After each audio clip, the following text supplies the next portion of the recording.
गुरु नानक हे शीख धर्माचे संस्थापक आणि पहिले गुरु होत.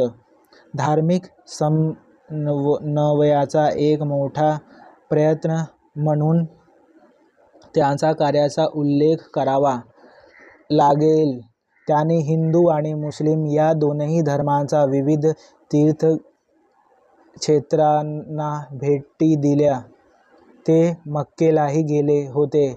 भक्तिभावना सगळीकडे सारखीच आहे ही गोष्ट त्यांच्या लक्षात आले. सर्वांनी सारखेपणाने वागावे अशी त्यांची शिकवण होती. हिंदू आणि मुस्लिम यांचे ऐक्य साधावे यासाठी त्यांनी उपदेश केला. शुद्ध आचरणावर भर दिला. गुरु नानकांच्या उपदेशाने अनेक लोक प्रभावित झाले.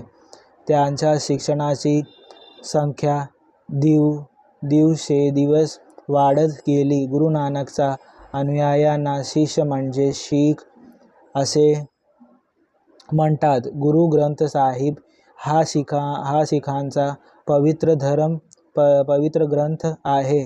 या ग्रंथामध्ये स्वतः गुरु नानक, संत नामदेव, संत कबीर इत्यादी संतांच्या रचनांचा समावेश आहे. गुरु नानकांनंतर शीखांचे 9 गुरु झाले. गुरु गोविंद सिंग हे शीखांचे 10वे गुरु होत. त्याच्यानंतर सर्व शीख गुरु गोविंद सिंगांच्या आज्ञेप्रमाणे गुरु ग्रंथ साहिब या धर्मग्रंथाचा गुरु मानू लागले. गुरु ग्रंथ साहिब या धर्मग्रंथालाच गुरु मानू लागले.